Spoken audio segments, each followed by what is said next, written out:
So this video is going to be a little bit different than I normally do, and that's for a few reasons. The first is that I want to get more comfortable recording myself and not caring what my studio looks like, what I look like, because there is so much that I want to create, and every day I am finding excuses that are impeding my decision to start record. So here's to getting more comfortable. And the second reason is that I've been working nonstop over the last few months getting ready for this really large art show next weekend. And I just thought that I deserved a few days off to not focus on anything related to the art show and just do something fun for myself. So I was thinking back 8 years ago when I was in art class, and one of our instructors had us do these 10-minute landscape sketches. It was completely out of my comfort zone because I am a wildlife and portrait artist, but I ended up really liking it. So I thought it'd be fun to do that again, but do it one for every country that I've been to. I've been to 22 countries, not including a few that I've done layovers and have gone to explore. So I'm going to do the 22 countries, and I will set a timer for myself, either 10 or 15 minutes. Maybe start with 15 and see if I can't get it down to 10. We'll kind of see how it goes. But I thought that this would be a really fun idea, and also to share a story for each of the countries that I've been to. I did a lot of these travels solo, and I also lived overseas for a year and a half. So travel has greatly shaped who I am and where I'm at today. I have a lot to tell. So if you just want to leave this going on in the background, or if you want to create with me, either way, I hope that you like these stories. And if you're ever interested in traveling or you want to live abroad, I think this will give you some good insight into how it all went for me. As far as the mediums, I don't know if I'm going to do all speedball and ink, or maybe throw some watercolor in, or do some markers. With my primary medium, which is scratchboard, it's not really a sketch friendly medium. So I'm going to dive into other media I don't usually do. So we'll see how it all goes. I might hate them. This is all going to be very loose. I'm not going to focus on detail. But again, this is just for fun and just kind of like a story time and something fun for you all to listen to. So let's go ahead and dive in. So I chose to do the countries in order that I explored them, and given that I'm from the US, I am starting here. It's funny because I haven't explored much of the US, but I have explored a lot of the Southwest. This is one of mine and my husband's favorite places, the Grand Staircase Escalante National Monument in Utah. It comes at funny timing given that the administration just reduced the size of this national park by 90%, so I'm not even sure if our favorite sites will remain protected. But the Southwest is one of those places that isn't like anywhere else on Earth. On this trip, we were actually supposed to hike Coyote Gulch, which is a 26-mile out and back backpacking trip. But when we woke up the day before, there were icicles and it was in the low 20s, which was just outside our comfort zone for our gear. So we decided not to go backpacking, which was a huge downer. But we landed at this Lower Calf Creek Falls, and it was remarkable. On another note, watercolor was not working in my favor for this piece, and this was a very rocky start to this challenge, but I'm coming back later to clean this one up.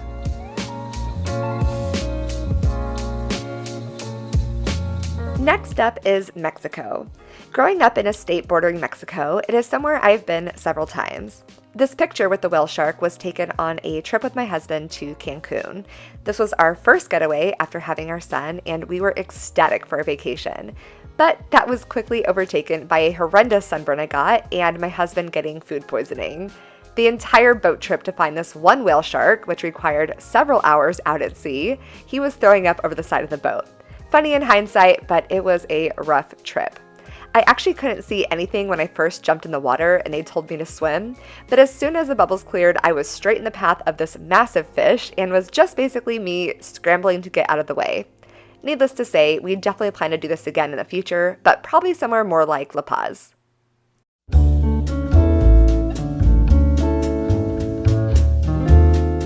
Now for England. I actually have dual citizenship with the UK.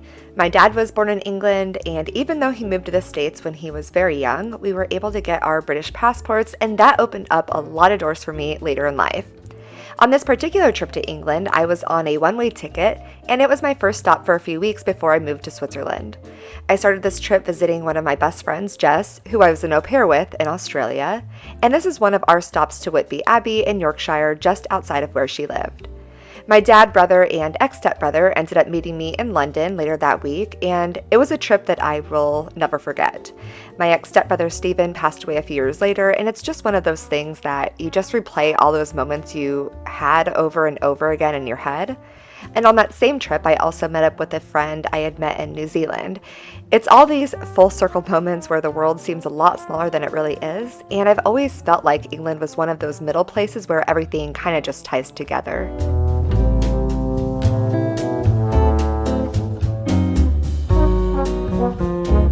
South Africa.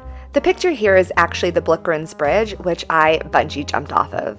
It is one of the tallest bungees in the world, if you can imagine free falling 216 meters or 709 feet, which is almost the length of 2 football fields. My stomach still drops when I think about jumping off of it. Now, this was a big turning point in my life. It was a summer between my first and second year of college. My boyfriend had just broken up with me, which in hindsight was the best thing to ever happen, because I chose to study abroad. It was my first trip venturing off on my own, not knowing anyone. I made a group of really close friends. We called ourselves the Real World South Africa. We went great white shark cage diving, did the bungee, and traveled the garden route after school. It was an incredible experience, and it was the trip that sparked all my travel adrenaline, and I lived to travel after that.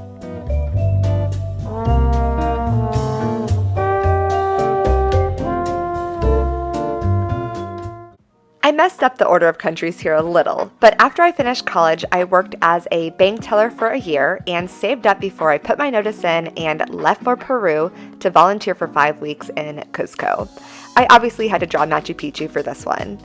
For my volunteer work, I worked with kids at a few different schools, all while battling the never-ending altitude sickness from the elevation. It was brutal, but amazing nonetheless. I also took Spanish classes with my fellow volunteers and spent a lot of my nights out salsa dancing in Cusco.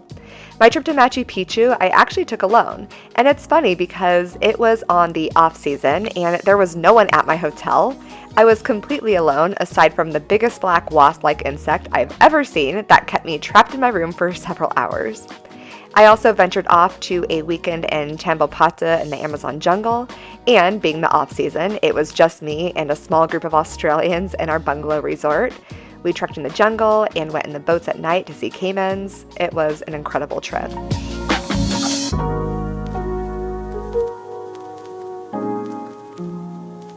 Right after Peru, I flew to Argentina, and there were 2 areas that I visited. First was Iguazu Falls, which of course was beautiful, but my trip to the Perito Moreno Glacier in Patagonia was one of the most incredible things I had ever experienced up until that point. I had never seen anything like it when we did our glacier trek. The sound of the glacier cracking and our crampons digging into the ice, the deepest blues and water on this pure white glacier and surrounded by these vast mountains. It was unlike anything else. My art here does not do it justice, of course. This was another one of the harder landscapes for me, and I do come to touch it up more later. And did I want to give up after this one? Yes, definitely. But I keep it going.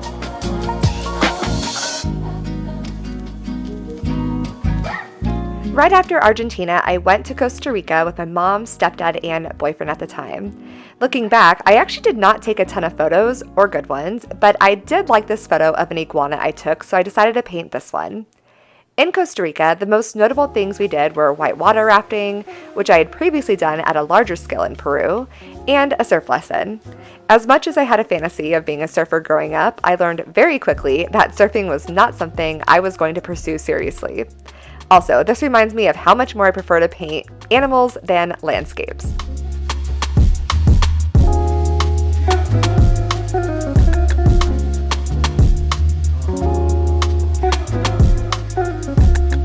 So Ireland should have been after South Africa when I was in college, but here it is. I traveled to Ireland with one of my best friends who was Irish for 2 weeks, and we stayed with her family. We went right after Christmas and into the new year. I, to this day, remember counting down on New Year's Eve. It started snowing that night, which was really rare for Dublin, and the whole city kind of shut down. But we were able to get out for a few trips, and this is when I experienced my first crime while traveling. We had booked a trip to Belfast and stayed in a hostel in Dublin the night before. On our way up to our hostel room after dinner, the door wouldn't open with our key, and as we tried to open the door again, a man with a hoodie and mask opened the door and ran past us flying down the stairs. We picked in our room, which had 10 people staying in it, and clearly saw that he had ransacked the place.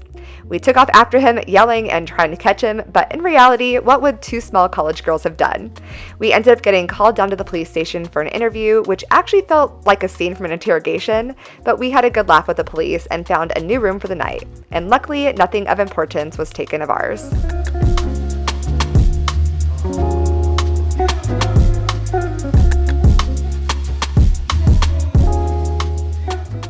Jamaica is up next.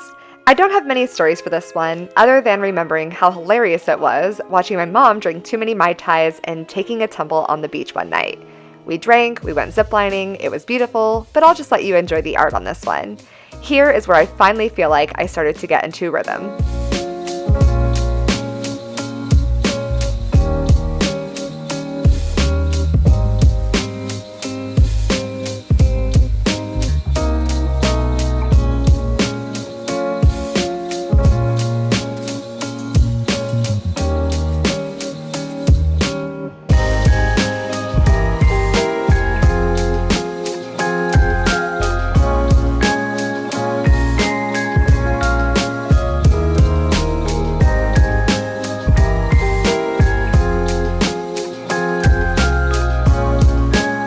Okay, Turkey is a big one for me. This is where I met my husband, and also where my grandparents met, as my grandmother was Turkish and my grandfather was stationed there in the Air Force. This is Uludeniz, Turkey, and I went there for a paragliding clinic. Yes, I was a paragliding pilot, and that was all I did for 3 years. I would eat, breathe, and sleep paragliding, and Uludeniz is a paragliding mecca and where a lot of SIV, or security and flight clinics, happen. Now, I will say that my husband and I were both dating other people, but we were very naturally drawn to each other in Turkey.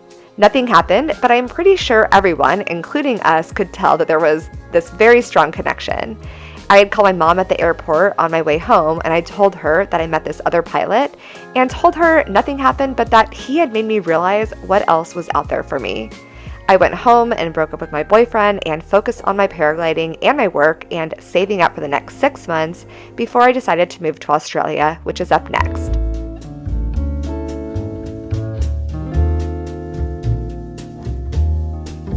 Australia is another big one. This landscape was one of my main paragliding sites I would fly at in Sydney. I moved there when I was 24 on a working holiday visa with a plan to be there for a year. I luckily had a job as an au pair lined up for 2 boys ages 3 and 5, and I did that for 6 months. And what an experience that was. First, our house was incredible. It was a 4-story mansion on the coast of Sydney near Bondi. We literally had an elevator in the house. As far as being a nanny, I'll admit it was my first time working with kids long term, and it was a lot. But being a mom now and looking back is so funny because I realize how toddlers are toddlers, and I kind of wish I could go back in time and do it all again with the experience I have now as a mom. But I am so grateful for that experience. Then, the last 6 months of the year, I worked at a cafe on Bondi Beach, and of course, throughout the whole year, I was paragliding nonstop.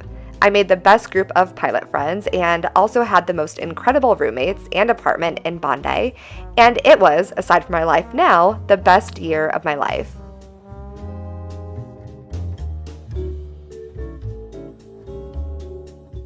I ended up traveling to New Zealand in between my job as an au pair and working at the cafe in Australia.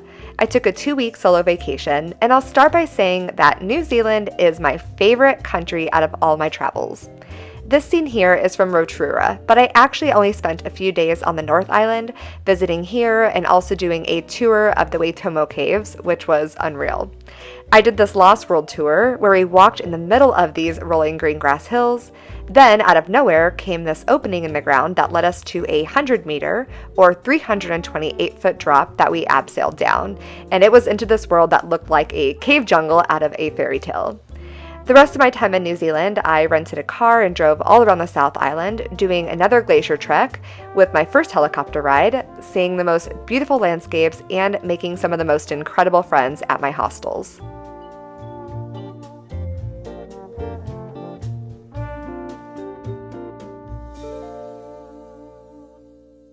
This is another one I did out of order by mistake. Fiji was actually a week-long stop on my way to Australia. This scene is actually from a photo I took on the island where Castaway was filmed. Fiji was hot, but it was beautiful, and the hostel I stayed at was a ton of fun. We did kava and singing with the local workers nearly every night.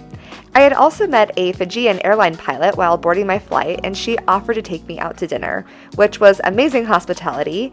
I don't remember what I did with her contact info, so I'm really sad to not have stayed in touch with her, but it was a great start to my time living abroad.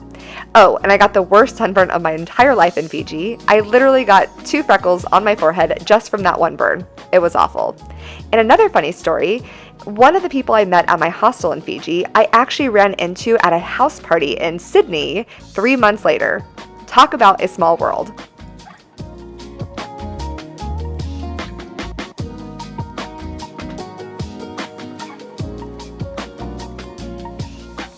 It's a long story of how I ended up in Interlaken, Switzerland, so I'll just jump straight to my time there, which I moved to right after Australia. Interlaken was a dream come true for me to live in. It was a paragliding paradise living in the Swiss Alps. I got a job working at a hostel, I got an amazing apartment with an incredible woman and her daughter. I was flying in between work and after work and every chance I got. And while I was there, my now husband, who I had not seen since Turkey 2 years prior to this, came on a Euro trip. That's when he reached out to me and I told him to come on over and we would fly. Sparks reignited and timing was right. That combined with me starting to get burnt out with paragliding and starting to feel a sense of loneliness from hopping around the world the last year and a half alone.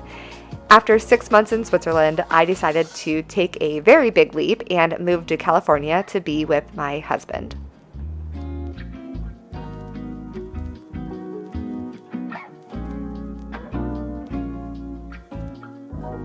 I can't say I explored much of Italy. I went there specifically for paragliding at Lake Garda. I only did one flight, which was still epic, although it was totally fogged in, but I do remember some incredible restaurants and driving by the Dolomites. I'll let you just enjoy the art for this one. This was a view from a restaurant we went to one night.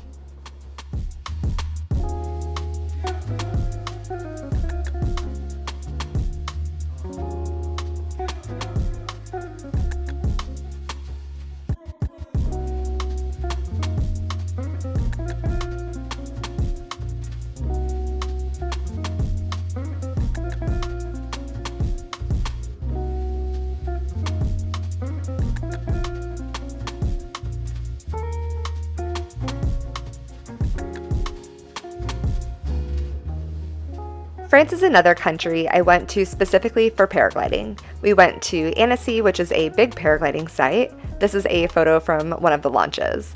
I was actually a bit sick during this trip, but we flew and we did this G-force machine, which is basically this paragliding simulator that spins you around really fast to test how many G's you can handle before you pass out. You also practice reaching for your reserve parachute, and this is to see if you can manage to throw your reserve if you're ever in a spiral and in trouble. I wish I got to explore France more, but it was a great flying trip.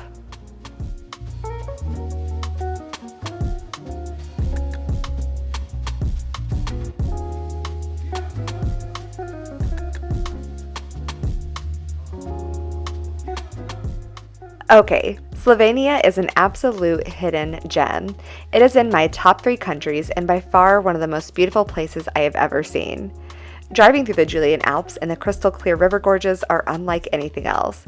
We only spent a few days here and traveled through Bled, which has that iconic castle in the middle of the lake.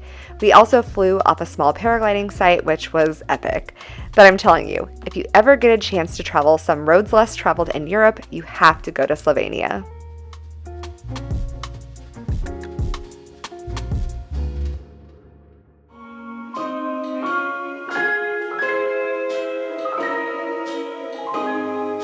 Thailand is up next. This was a trip my husband and I took before we got engaged, and it was the start of our 2 months in Southeast Asia. Of course, I had to draw a temple for this one. We visited countless temples. But I think one of my favorite parts about Thailand was the people. The hospitality is almost unmatched in Thailand. At the end of our 2 months in Southeast Asia, we made our way to the islands near the border of Cambodia. I will say that the trip between Cambodia and getting to the Thai islands was the worst travel experience I have had to date, though. Between nearly getting in several accidents with our crazy driver, getting out of several scams at the border, not making it to the ferry to the island we had booked for the first night, and fish spilling all over the van, leaving the worst possible smell, it was 13 hours of torture. But outside of that, Thailand was amazing. Laos was our next stop, and we went straight for our tour called the Gibbon Experience, which is where you trek through the jungle and you stay in tree houses that are only accessible by zip line for the weekend. This will forever be one of our most memorable trips. The tree houses themselves were everything you would expect to see in a jungle safari movie. The toilet and shower were open and facing the wide open jungle. We slept on mattresses surrounded by thousands of spider eyes at night with the jungle rats running past us, and then we woke up to the sound of gibbons singing. To top it off, we had the most incredible group of people, and we had the best possible time, minus the number of jungle leeches we had to battle. I actually started bleeding from my belly button and was thankful to have 2 medical students on board who assured me I was not in fact internally bleeding to death out of my belly button and that it was just a leech.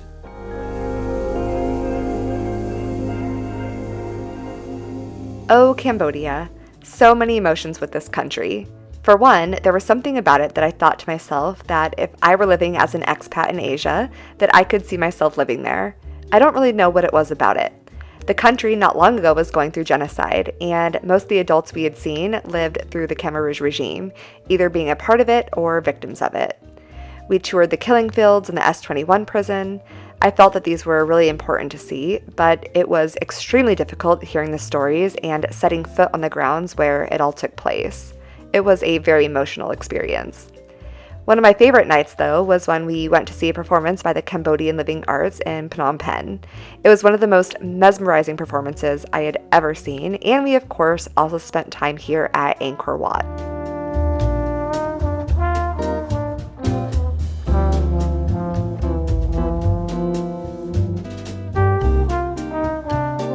After Cambodia, we headed to Vietnam for 3 weeks. A lot happened here, but the most notable was our excursion in the Tu Lan Cave Network in Phong Nha National Park, which has one of the largest cave networks in the world. It was a weekend of trekking through jungle, river, and caves. The porters and guides were incredible, and we remember it having some of the best food.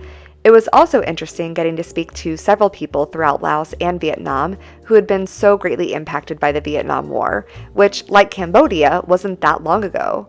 We spoke to a local in Laos who had been hired by the US government to bomb his own people, and another woman we met in Vietnam lost her mom in the bombings when she was just a little girl. And to learn that there were so many landmines still throughout Southeast Asia that have never been detonated. It's a risk and price that local people have to face every single day. It's hard to hear that those stories have come out of such beautiful places like these.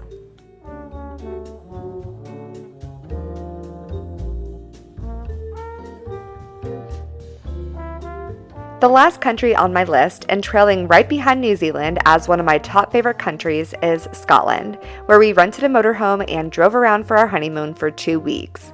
Although my husband learning to drive this massive motorhome on the narrow Scottish roads on the opposite side of the road was nerve-wracking and a challenge, it was one of the absolute most incredible trips.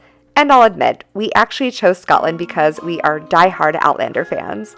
We went to several of the sites where it was filmed, and we drove all around and up to Skye, and went on some of the most incredible hikes we've ever done. Of course, I had to do a Highland cow, or Highland coo as they call them, for this one. My favorite part of the trip was our time on Skye. The vastness of the Quering and Old Man of Store hikes just did not seem real, and we even got a full day of sun on Coral Beach. So COVID pushing our honeymoon out a few years was definitely worth the wait.